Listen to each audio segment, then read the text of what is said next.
Nirvana, a study in synthetic Buddhism. Quote, "It is not possible, O Subhuti, that this treatise of the law should be heard by beings of little faith, by those who believe in self, in beings, in living beings, and in persons." The Diamond Cutter. There still widely prevails in Europe and America the idea that nirvana signifies, to Buddhist minds, neither more nor less than absolute nothingness, complete annihilation.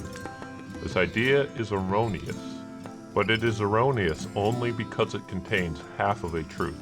This half of a truth has no value or interest, or even intelligibility, unless joined with the other half. And of the other half, no suspicion yet exists in the average Western mind. Nirvana indeed signifies an extinction, but if by this extinction of individual being we understand soul death, our conception of nirvana is wrong. Or if we take nirvana to mean such reabsorption of the finite into the infinite as that predicted by Indian pantheism, again our idea is foreign to Buddhism. Nevertheless, if we declare that nirvana means the extinction of individual sensation, emotion, thought, the final disintegration of conscious personality, the annihilation of everything that can be included under the term I, then we rightly express one side of the Buddhist teaching. The apparent contradiction of the foregoing statements is due only to our occidental notion of self. Self to us signifies feelings, ideas, memory, volition, and it can scarcely occur to any person not familiar with German idealism even to imagine that consciousness might not be self. The Buddhist, on the contrary, declares all that we call self to be false.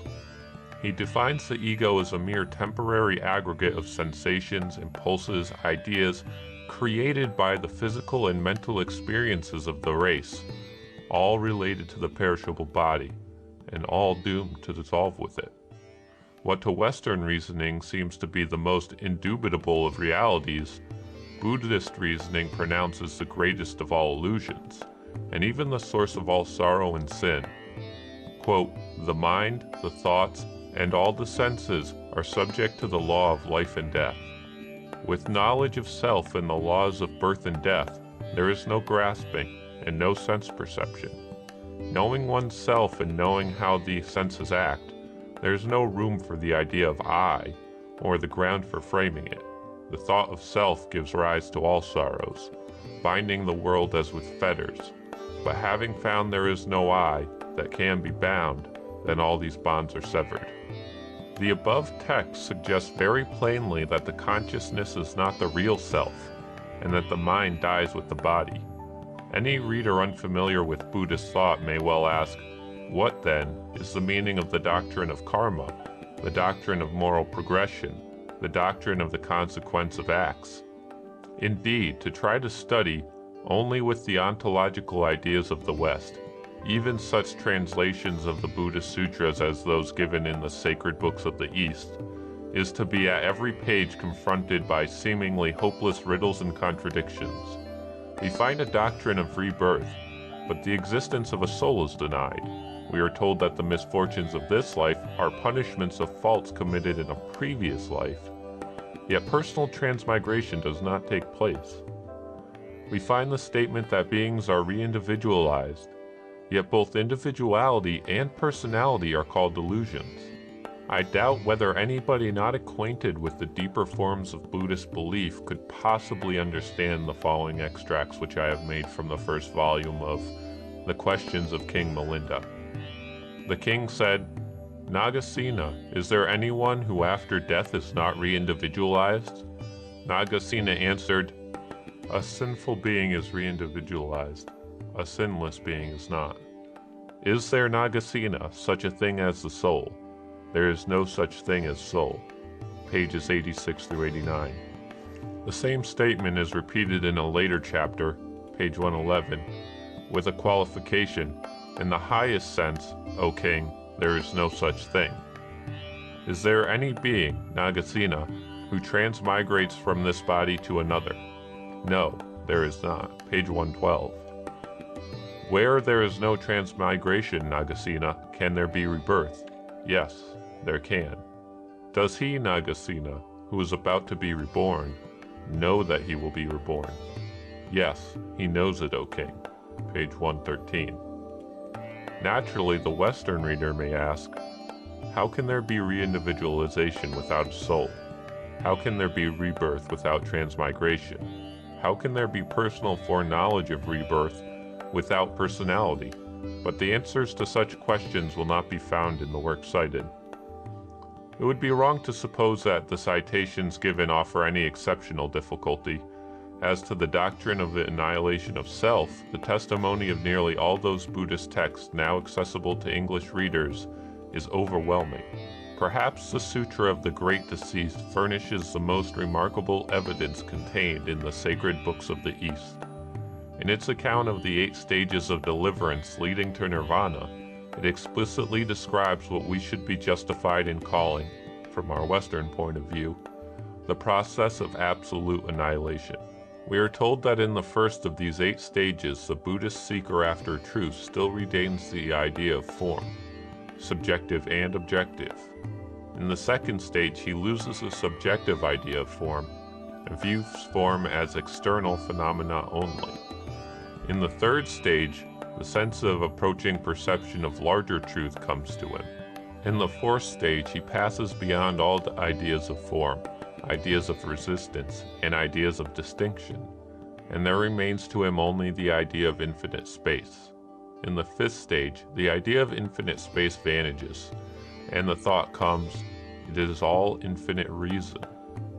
Here is the uttermost limit, many might suppose, of pantheistic idealism, but it is only the halfway resting place on the path which the Buddhist thinker must pursue. In the sixth stage, the thought comes, nothing at all exists. In the seventh stage, the idea of nothingness itself vanishes. In the eighth stage, all sensations and ideas cease to exist, and after this comes nirvana. The same sutra, in recounting the death of the Buddha, represents him as rapidly passing through the first, second, third, and fourth stages of meditation to enter into that state of mind in which the infinity of space alone is present, and thence into that state of mind to which the infinity of thought alone is present, and thence into that state of mind to which nothing at all is specially present, and thence into that state of mind between consciousness and unconsciousness, and thence into that state of mind in which consciousness of both sensation and of ideas has wholly passed away. For the reader who has made any serious attempt to obtain a general idea of Buddhism, such citations are scarcely necessary, since the fundamental doctrine of the concatenation of cause and effect contains the same denial of the reality of self and suggests the same enigmas. Illusion produces action or karma. Karma, self-consciousness. Self-consciousness, individuality. Individuality, the senses. The senses, contact. Contact, feeling. Feeling, desire. Desire, union. Union, conception. Conception, birth. Birth, sorrow and decrepitude, and death. Doubtless the reader knows the doctrine of the destruction of the 12 nidanas, and it is needless here to repeat it at length. But he may be reminded of the teaching that by the sensation of contact feeling is destroyed, by that feeling, individuality, and by that of individuality, self-consciousness. Evidently, without a preliminary solution of the riddles offered by such texts, any effort to learn the meaning of nirvana is hopeless. Before being able to comprehend the true meaning of those sutras now made familiar to English readers by translation, it is necessary to understand that the common Occidental ideas of God and soul, of matter, of spirit, have no existence in Buddhist philosophy, their places being occupied by concepts having no real counterparts in Western religious thought.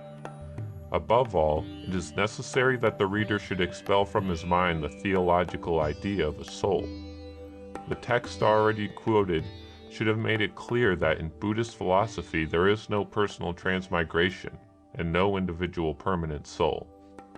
Gleanings in Buddha Fields by Lafcadio Hearn. Chapter 9, Part 2. Quote, O Bhagavat, the idea of a self is no idea, and the idea of a being, or a living person, or a person, is no idea. And why? Because the blessed Buddhas are freed from all ideas.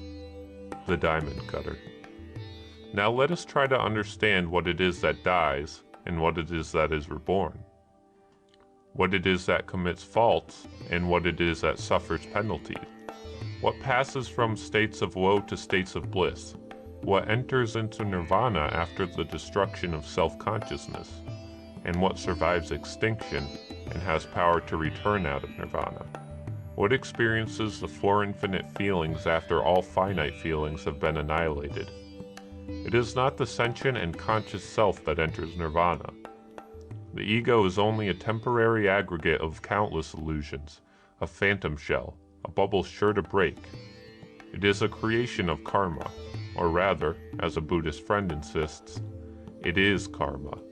To comprehend the statement fully, the reader should know that, in this Oriental philosophy, acts and thoughts are forces integrating themselves into material and mental phenomena, into what we call objective and subjective appearances. The very earth we tread upon, the mountains and forests, the rivers and seas, the world and its moon, the visible universe in short, is the integration of acts and thoughts. It is karma, or at least being conditioned by karma. Footnote. Quote, the aggregate actions of all sentient beings give birth to the varieties of mountains, rivers, countries, etc. Their eyes, nostrils, ears, tongues, bodies, as well as their gardens, woods, farms, residences, servants, and maids. Men imagine to be their own possessions, but they are, in truth, only results produced by innumerable actions. Kuroda, Outlines of the Mahayana. Quote, grass, trees, earth, all these shall become Buddha. Chuinkyo. Quote, even swords and things of metal are manifestations of spirit. Within them exists all virtues, or power, in their fullest development and perfection. Hizo Hoyaku. Quote, when called sentient or non-sentient, matter is law body, or spiritual body. Chisho Hisho. Quote, the apparent doctrine treats of the four great elements, earth, fire, water, air, as non-sentient, but in the hidden doctrine these are said to be the Samya Shin, Samyakaya, or body accordant of the Nyorai, Tathagata. Soku Shin Jo Butsugi. Quote, when every phase of our mind shall be in accord with the mind of Buddha, then there will not be even one particle of dust that does not enter into Buddhahood. Engako Sho. End footnote. The karma ego we call self is mind and is body. Both perpetually decay, both are perpetually renewed. From the unknown beginning, this double phenomenon, objective and subjective, has been alternately dissolved and integrated. Each integration is a birth, each dissolution a death. There is no other birth or death but the birth and death of karma in some form or condition. But at each rebirth, the reintegration is never the reintegration of the identical phenomenon, but of another to which it gives rise. As growth begets growth, as motion produces motion. So that the phantom self changes not only as to form and condition, but as to actual personality with every re-embodiment. There is one reality, but there is no permanent individual, no constant personality. There is only phantom self, and phantom succeeds phantom as undulation to undulation over the ghostly sea of birth and death. And even as the storming of a sea is a motion of undulation, not of translation, even as it is the form of the wave only, not the wave itself, that travels. So in the passing of lives there is only the rising and the vanishing of forms. Forms mental, forms material. The fathomless reality does not pass. All forms, it is written in the Kango Hanya Haramitsu Kyo, are unreal. He who rises above all forms is the Buddha.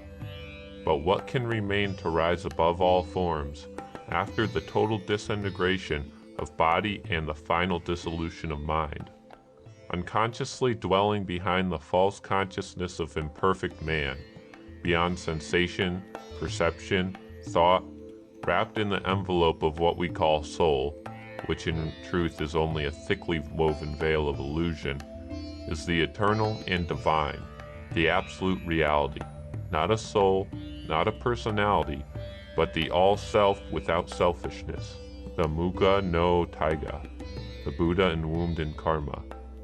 Within every phantom self dwells this divine, yet the innumerable are but one. Within every creature incarnate sleeps the infinite intelligence, unevolved, hidden, unfelt, unknown, yet destined from all the eternities to waken at last, to rend away the ghostly web of the sensuous mind, to break forever its chrysalis of flesh, and pass to the supreme conquest of space and time. Wherefore it is written in the Kwaidan Kyo, Avatamska Sutra, Child of Buddha, there is not even one living being that has not the wisdom of the Tathagata. It is only because of their vain thoughts and affections that all the beings are not conscious of this. I will teach them the holy way. I will make them forsake their foolish thoughts, and cause them to see the vast and deep intelligence which dwells within them is not different from the wisdom of the very Buddha. Here we may pause to consider the correspondence between these fundamental Buddhist theories and the concepts of Western science. It will be evident that the Buddhist denial of the reality of the apparitional world is not a denial of the reality of phenomena as phenomena, nor a denial of the forces producing phenomena objectively or subjectively. For the negation of karma as karma would involve the negation of the entire Buddhist system. The true declaration is that what we perceive is never reality in itself, and that even the ego that perceives is an unstable plexus of aggregates of feelings, which are themselves unstable and in the nature of illusions. This position is scientifically strong, perhaps impregnable. Of substance in itself we certainly know nothing. We are conscious of the universe as a vast play of forces only. And even while we discern the general relative meaning of laws expressed in the action of these forces, all that which is non-ego is revealed to us merely through the vibrations of a nervous structure never exactly the same in any two human beings. Yet through such varying and imperfect perception, we are sufficiently assured of the impermanency of all forms, of all aggregates objective or subjective. The test of reality is persistence, and the Buddhist, finding in the visible universe only a perpetual flux of phenomena, declares the material aggregate unreal because non-persistent, unreal at least as a bubble, a cloud, or a mirage. Again, relation is the universal form of thought, but since relation is impermanent, how can thought be persistent? Judged from these points of view, Buddhist doctrine is not anti-realism, but a veritable transfigured realism, finding just expression in the exact words of Herbert Spencer, every feeling and thought being but transitory, an entire life made up of such feelings and thoughts being also but transitory. Nay, the objects amid which life is passed, though less transitory, being severally in the course of losing their individualities, whether quickly or slowly, we learn that the one thing permanent is the unknowable reality hidden under all these changing shapes. Likewise, the teaching of Buddhism, that what we call self is an impermanent aggregate, a sensuous illusion, will prove, if patiently analyzed, scarcely possible for any serious thinker to deny. Mind, as known to the scientific psychologist, is composed of feelings and the relation between feelings. And feelings are composed of units of simple sensation which are physiologically coincident with minute nervous shocks. All the sense organs are fundamentally alike, being evolutional modifications of the same morphological elements. And all the senses are modifications of touch, or, to use the simplest possible language, the organs of sense, sight, smell, taste, even hearing, have been alike developed from the skin. Even the human brain itself, by the modern testimony of histology and embryology, is, at its first beginning, merely an infolding of the epidermic layer, and thought, physiologically and evolutionally, is thus a modification of touch. Certain vibrations, acting through the visual apparatus, cause within the brain those motions which are followed by the sensations of light and color. Other vibrations, acting upon the auditory mechanism, give rise to the sensation of sound. Other vibrations, setting up changes in specialized tissue, produce sensations of taste, smell, touch. All our knowledge is derived and developed, directly or indirectly, from physical sensation, from touch. Of course, this is no ultimate explanation, because nobody can tell us what feels the touch. Everything is physical, well said Schopenhauer, is at the same time metaphysical. But science fully justifies the Buddhist position that what we call self is a bundle of sensations, emotions, sentiments, ideas, memories, all relating to the physical experiences of the race and the individual, and that our wish for immortality is a wish for the eternity of this merely sensuous and selfish consciousness. And science even supports the Buddhist denial of the permanence of the sensuous ego. Psychology, says Wundt, proves that not only our sense perceptions, but the memorial images that renew them, depend for their origin upon the function of the organs of sense and movement. The continuance of this sensuous consciousness must appear to her irreconcilable with the facts of her experience.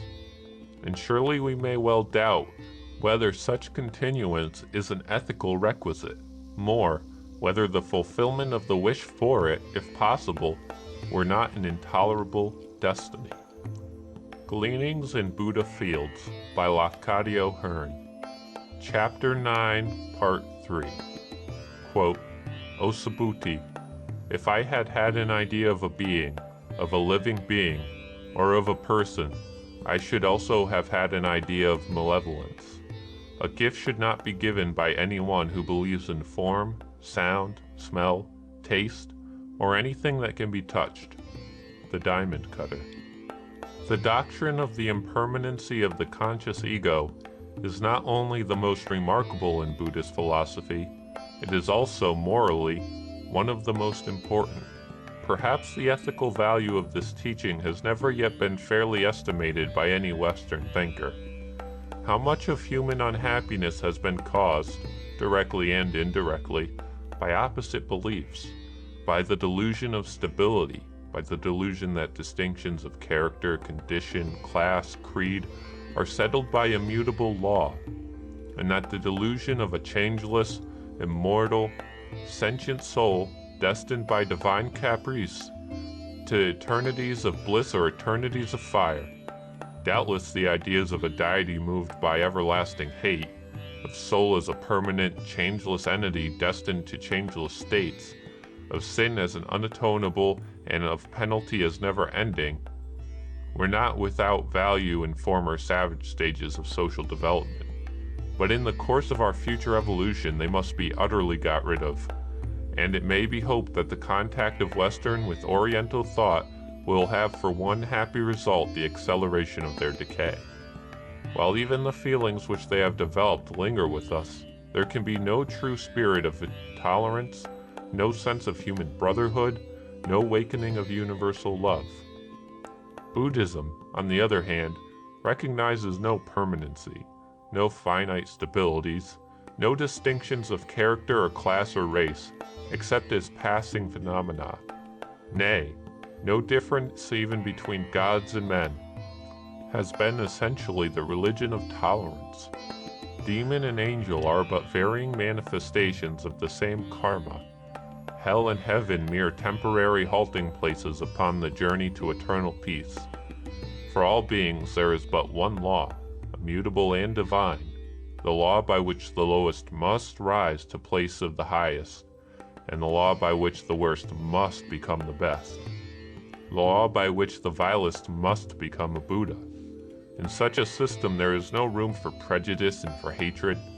Ignorance alone is the source of wrong and pain, and all ignorance must finally be dissipated in infinite light through the decomposition of self.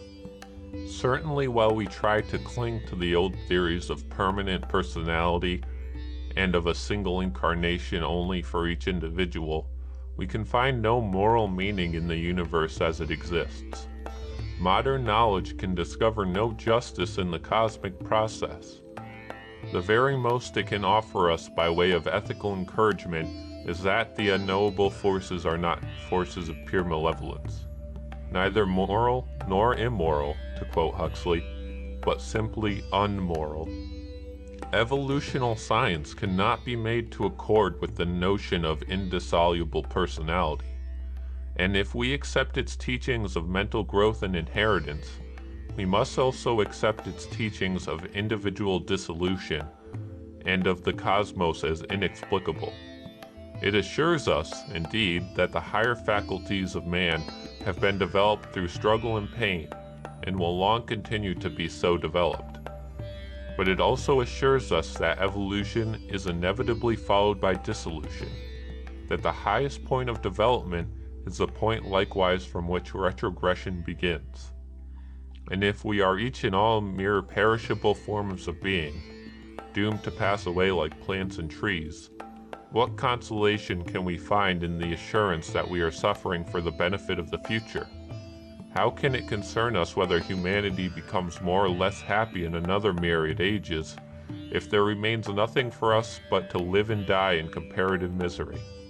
Or, to repeat the irony of Huxley, what compensation does the Eohippus get for his sorrows in the fact that, in some millions of years afterwards, one of his descendants wins the Derby? But the cosmic process may assume quite another aspect if we can persuade ourselves, like the Buddhist, that all being is unity, that personality is but a delusion hiding reality, that all distinctions of I and thou are ghostly films spun out of perishable sensation, that even time and place as revealed to our petty senses are phantasms, that the past and the present and the future are veritably one. Suppose the winner of the Derby quite well able to remember having been the Eohippus.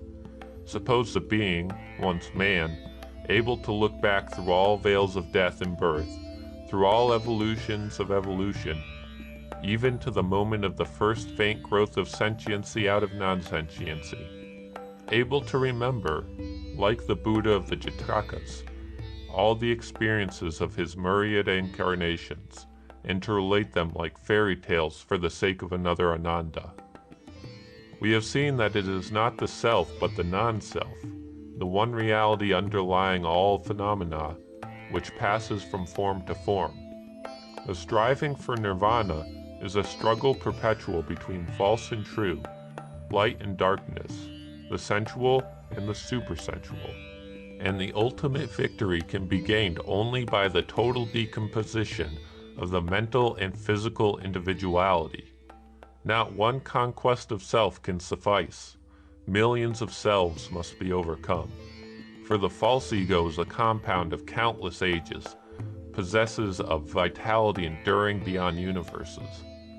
At each breaking and shedding of the chrysalis, a new chrysalis appears, more tenuous perhaps, more diaphanous, but woven of like sensuous material, a mental and physical texture spun by karma from the inherited illusions, passions, desires, pains, and pleasures of innumerable lives. But what is it that feels? the phantom, or the reality. All phenomena of self-consciousness belong to the false self, but only as a physiologist might say that sensation is a product of the sensiferous apparatus, which would not explain sensation. No more in Buddhism than in physiological psychology is there any real teaching of two feeling entities. In Buddhism, the only entity is the Absolute, and to that entity the false self stands in the relation of a medium through which right perception is deflected and distorted, in which and because of which sentiency and impulse become possible. The unconditioned Absolute is above all relations. It has nothing of what we call pain or pleasure. It knows no difference of I and thou, no distinction of place or time. But while conditioned by illusion of personality, it is aware of pain or of pleasure, as a dreamer perceives unreality without being conscious of their unreality. Pleasures and pains and all the feelings relating to self-consciousness are hallucinations. The false self exists only as a state of sleep exists, and sentiency and desire and all the sorrows and passions of being exist only as illusions of that sleep.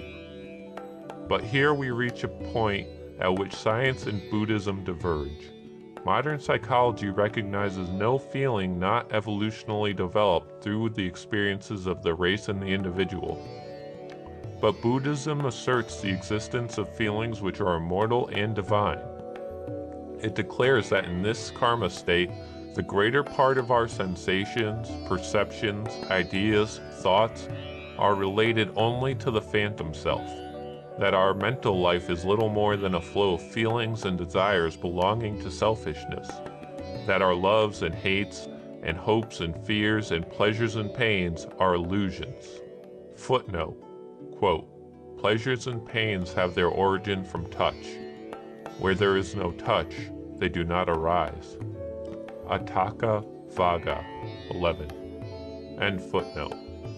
But it also declares that there are higher feelings, more or less latent within us, according to our degree of knowledge, which have nothing to do with the false self, and which are eternal. Though science pronounces the ultimate nature of pleasures and pains to be inscrutable, it partly confirms the Buddhist teaching of their impermanent character. Both appear to belong rather to secondary than to primary elements of feeling, and both to be evolutions, forms of sensations developed through billions of life experiences out of primal conditions in which there can have been neither real pleasure nor real pain, but only the vaguest of dull sentiency. The higher the evolution, the more pain, and the larger the volume of all sensation.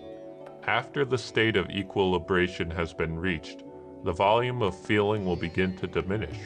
The finer pleasures and the keener pains must first become extinct.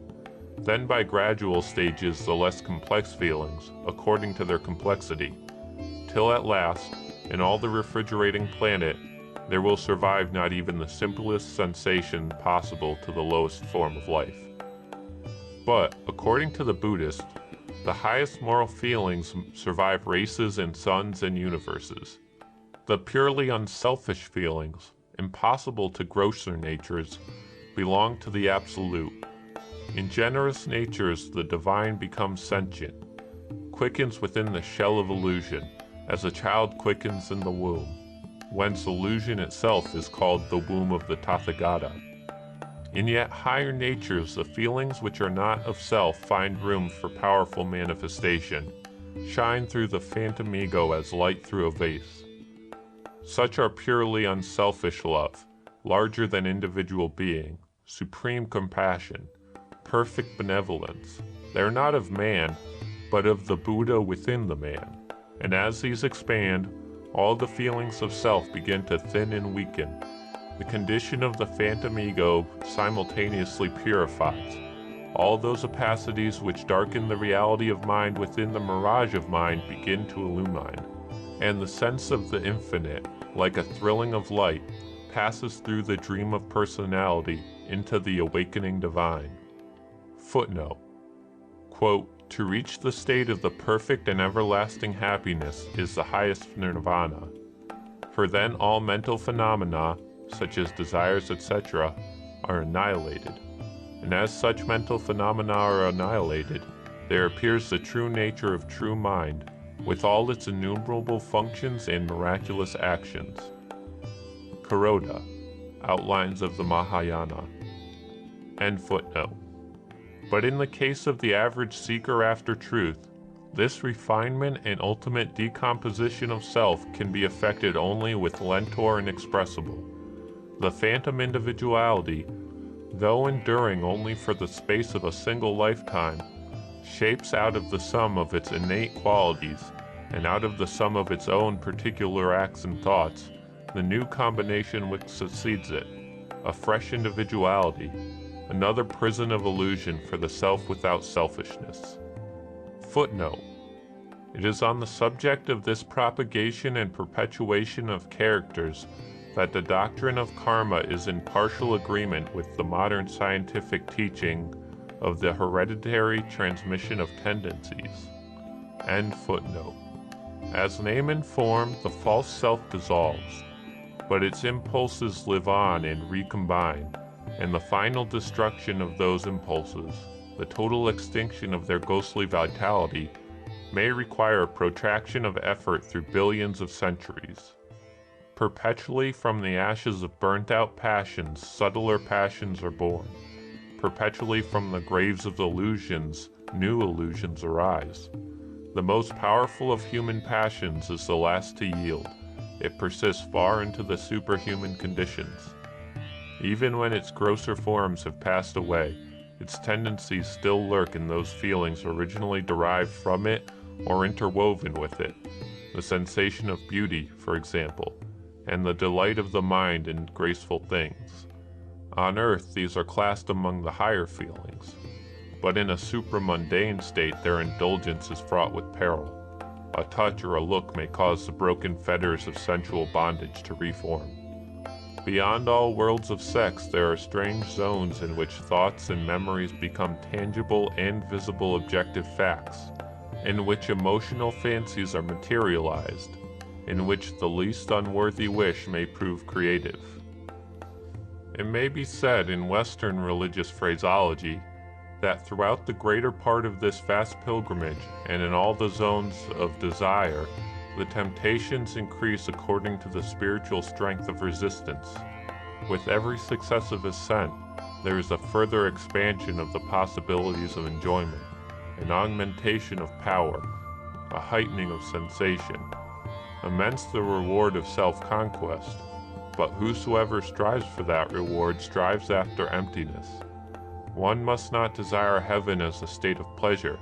It has been written, erroneous thoughts as to the joys of heaven are still entwined by the fast cords of lust. One must not wish to become a god or an angel.